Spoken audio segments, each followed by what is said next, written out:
જય હિન્દ, જય ભારત દોસ્તો. આજના નવા વિડીયોમાં તમારું સ્વાગત છે.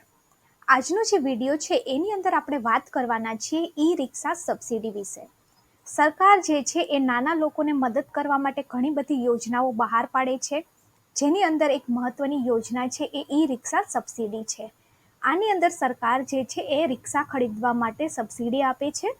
તો આપણે આ વિડીયોની અંદર સંપૂર્ણ માહિતી મેળવવાના છીએ કે આની અંદર વ્યક્તિ કેવી રીતે લાભ લઈ શકે છે અને આમાં કયા કયા ડોક્યુમેન્ટ્સ જમા કરાવવાના હોય છે, ફોર્મ કેવી રીતે ભરવાનું હોય છે. આ બધી માહિતી હું તમને આ વિડીયોની અંદર આપવાની છું, તો વિડીયોને અંત સુધી જોજો અને જો વિડીયોની અંદર નવા છો તો ચેનલને સબસ્ક્રાઇબ કરી દેજો. હવે આવી જ નવી નવી માહિતી આપણે રેગ્યુલર અપડેટ કરવા માટે એક વોટ્સઅપ ગ્રુપ પણ બનાવેલું છે, જેની લિંક મેં તમને ડિસ્ક્રિપ્શન બોક્સમાં આપેલી છે. તો જો તમે પણ નવી નવી માહિતી, નવો વિડીયો તરત જોવા માંગતા હોય તો ગ્રુપની અંદર જોડાઈ જાઓ, એટલે તમે આવી નવી નવી માહિતીથી માહિતગાર રહો. તો ચલો આગળ વધીએ આજના વિડીયો તરફ. આજનો જે વિડીયો છે એ છે ઈ રિક્ષા સબસિડી. હવે ઈ રિક્ષા સબસિડી સહાય જે છે એ ઈ વાહનને પ્રોત્સાહન આપવા માટે અને પેટ્રોલ અને ડીઝલ તથા સીએનજીથી પર્યાવરણ જે છે એને ઘણું બધું નુકસાન થાય છે. તો પર્યાવરણને થતા નુકસાન છે એને અટકાવવા માટે સરકાર જે છે એ ઇલેક્ટ્રિક વાહનોને પ્રોત્સાહન આપે છે. તો એ જ ઉદ્દેશ્યથી સરકાર જે છે એ ઈ રિક્ષા સબસિડી પ્રોવાઈડ કરે છે. સરકાર જે છે એ સૌર ઉર્જાને પણ દેશભરની અંદર પ્રાધાન્ય આપે છે અને હમણાં જ જ્યારે નરેન્દ્ર મોદી અયોધ્યાથી પરત ફર્યા હતા ત્યારે તેમણે પીએમ સૂર્યઘર યોજના છે એની જાહેરાત કરી હતી. અને આ જે પીએમ સૂર્યઘર યોજના છે એની અંદર તમને સોલાર પેનલ લગાવવા માટે 72,000 રૂપિયાની સબસિડી આપે છે. હવે તમારા ઘરના વીજ વપરાશ પ્રમાણે તમારે કેટલી સોલાર પેનલ લગાવવી જોઈએ એનો વિડીયો મેં તમને ડિસ્ક્રિપ્શન બોક્સમાં આપેલો છે. તો જો તમે પણ એ વિડીયો નથી જોયો તો ડિસ્ક્રિપ્શન બોક્સની અંદર લિંક આપેલી છે અને આજે જ પીએમ સૂર્યઘર યોજના છે એની પણ તમે લાભ લો, કારણ કે આની અંદર માર્ચ સુધીની અંદર જ તમારે સોલાર પેનલ લગાવવાની છે અને આ જે યોજના છે એ માર્ચ સુધી અમલીકરણ છે. હવે ઈ રિક્ષા સબસિડી યોજનાનો લાભ છે એ કોને મળે છે? તો કે ગુજરાતનો કાયમી રહેવાસી હોવો જોઈએ. રાજ્ય સરકાર દ્વારા વ્યક્તિગત અને સંસ્થા છે એને આનો લાભ આપવામાં આવે છે અને આની અંદર સહાય સ્વરૂપે 48,000 રૂપિયા છે એની સહાય કરવામાં આવે છે. આની અંદર કોઈ પણ વ્યક્તિ અથવા તો કોઈ પણ સંસ્થા છે એ હોઈ શકે છે અને એમને આ સહાય મળવા પાત્ર છે. હવે આની અંદર ડોક્યુમેન્ટ્સની આપણે વાત કરીએ તો આની અંદર આધાર કાર્ડ, શાળાનું પ્રમાણપત્ર, બેંક ખાતાની વિગત, પાસપોર્ટ સાઇઝનો ફોટો, મોબાઈલ નંબર, જાતિનો દાખલો અને ત્રિચક્રી વાહન ચલાવવા લાયસન્સ તમારી પાસે છે એવા તમારે પ્રૂફ આપવાનું હોય છે. હવે આની અંદર જો કોઈ સંસ્થાકીય અરજદાર છે તો તેને સંસ્થાની નોંધણીના પ્રમાણપત્રની નકલ આપવાની હોય છે, સંસ્થાના લાઇટ બિલ અથવા તો પ્રોપર્ટી ટેક્સના બિલની નકલ આપવાની હોય છે અને સંસ્થાનો ત્રિચક્રી વાહન ખરીદવા માટે અને વપરાશ કરવા માટેનો જે ઠરાવ હોય છે એ સંસ્થાએ આપવાનો હોય છે. હવે આ જે છે એ સંપૂર્ણ ઓનલાઈન પ્રોસેસ છે. તમે ઓનલાઈન બધી માહિતી મેળવી શકો છો કે તમારે આની અંદર જે ઈ રિક્ષા છે એ કયા ડીલર પાસેથી ખરીદવાની હોય છે, કયા કયા ડોક્યુમેન્ટ્સ આપવાના હોય છે અને તમારા ખાતાની અંદર પૈસા કેવી રીતે આપે છે. તો જે જેડાની જે ઓફિશિયલ વેબસાઇટ છે જેની લિંક પણ મેં તમને ડિસ્ક્રિપ્શન બોક્સમાં આપી છે એના ઉપર તમારે જવાનું છે. હવે તમે જેવું આ વેબસાઇટ ઉપર જશો એવું તમે અહીંયા જોઈ શકો છો કે બેટરી ઓપરેટેડ 3 વ્હીલર ઈ રિક્ષા સબસિડી સ્કીમ 2023-24. આની અંદર મોડલ વાઇઝ પ્રાઇસ પણ આપેલી છે, એપ્લિકેશન ફોર્મ આપેલું છે ઇન્ડિવિજ્યુઅલનું, એપ્લિકેશન ફોર્મ આપેલું છે ઇન્સ્ટિટ્યૂટનું અને તમારે ડોક્યુમેન્ટ્સ કયા કયા આપવાના છે આ બધી માહિતી છે એ તમને આ વેબસાઇટ પરથી મળી જશે. હવે આપણે વાત કરીએ ડીલરની, તો આની અંદર સહાય લેવા માટે તમારે અમુક જે ઓથોરાઇઝ્ડ ડીલર હોય છે એમના પાસેથી રિક્ષા લેવાની હોય છે. એ જે ડીલર છે એનું લિસ્ટ પણ એ વેબસાઇટ પર આપેલું છે, જે લિસ્ટ મેં અહીંયા પર લગાવેલું છે. અહીંયા અમુક કંપનીના નામ આપેલા છે, તેમના એક્સ શોરૂમની પ્રાઇસ આપેલી છે, વિધાઉટ એસેસરીઝ પ્રાઇસ આપેલી છે અને કોન્ટેક્ટ નંબર પણ આપેલો છે. તો તમે અહીંયા જઈ અને એમનો કોન્ટેક્ટ કરી શકો છો. હવે આમાં આપણે વાત કરીએ તો Mahindra electric mobility limited, kinetic green energy end power solutions, ward wizard innovations and mobility limited જે વડોદરાની અંદર આવેલું છે, એક પૂનામાં છે, એક બેંગ્લોરમાં છે.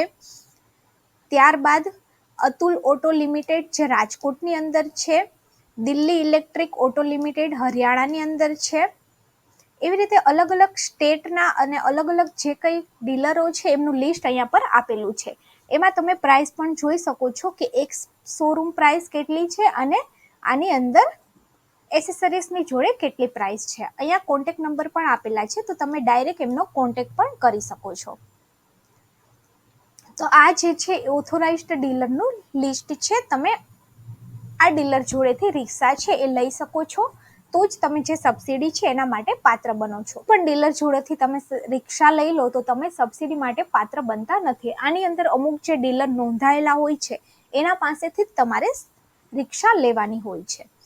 હવે એકવાર તમે આમના જોડેથી રિક્ષા લઈ લો ત્યારબાદ તમારે આ જે ફોર્મ છે એ ફિલઅપ કરી અને જેડાની જે ઓફિશિયલ એડ્રેસ છે ત્યાં તમારે એને મોકલવાનું હોય છે ડોક્યુમેન્ટ્સ જોડે. તો આ જે છે એ ફોર્મ છે જેની અંદર અરજદારનું નામ, સરનામું, મોબાઈલ નંબર, ઈમેલ આઈડી, જિલ્લો, કેટેગરી, કયા કેટેગરીની અંદર આવે છે એ સિલેક્ટ કરવાનું હોય છે.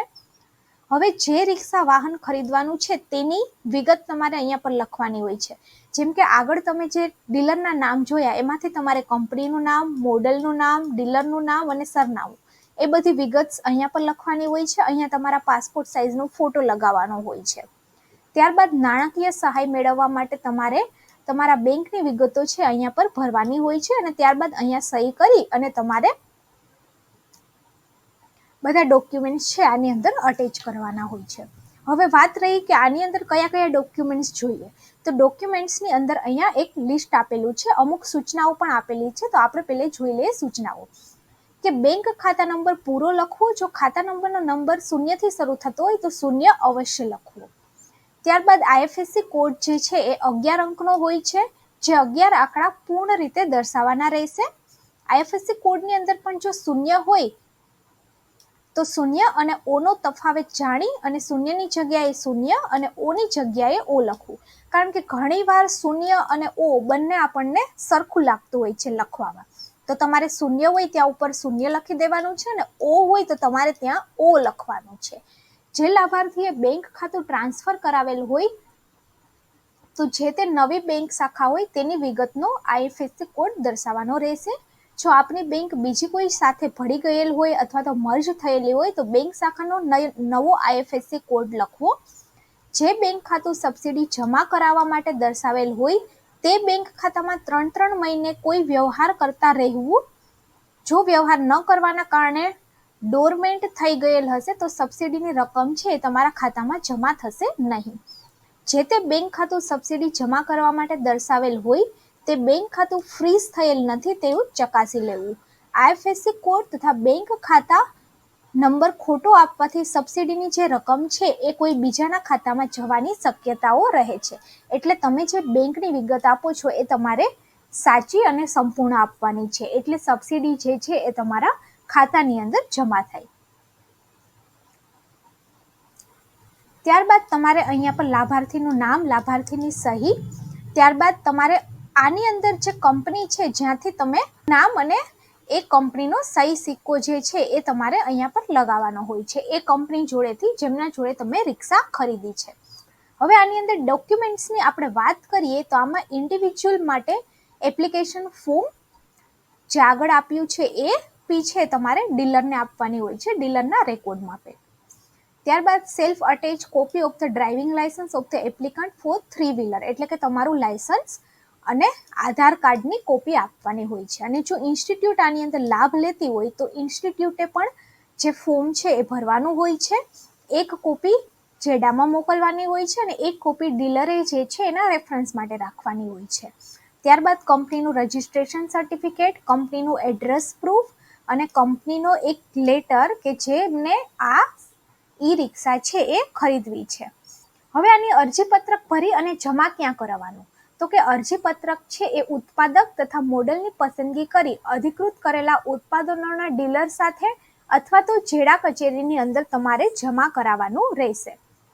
હવે આપણે જોઈએ તો સરકાર જે છે એ બેટરી સંચાલિત જે વાહનો છે એને ઘણો બધો પ્રોત્સાહન આપે છે અને હાલમાં જ અમદાવાદની અંદર ઘણી બધી જગ્યાએ ચાર્જિંગ સ્ટેશન્સ છે એ પણ લગાવવામાં આવ્યા છે. તો જે ફ્યુચર છે એ સૌર ઉર્જાનું અને બેટરી સંચાલિત વાહનોનું જ છે. તો તમે પણ જો ઈ રિક્ષા લેવા માંગો છો તો આજે જ આની અંદર લાભ લઈ લો, કારણ કે સરકાર જે છે એ આની અંદર અત્યારે 48,000 રૂપિયા સુધીની સબસિડી આપે છે. તો વિડીયોને વધારેમાં વધારે લોકો સુધી શેર કરજો, એટલે જેને પણ રિક્ષા ખરીદવી છે એ સબસિડીની અંતર્ગત ઈ રિક્ષા ખરીદી શકે. અને આવી જ નવી નવી માહિતી મેળવવા માટે ચેનલની સાથે જોડાયેલા રહો.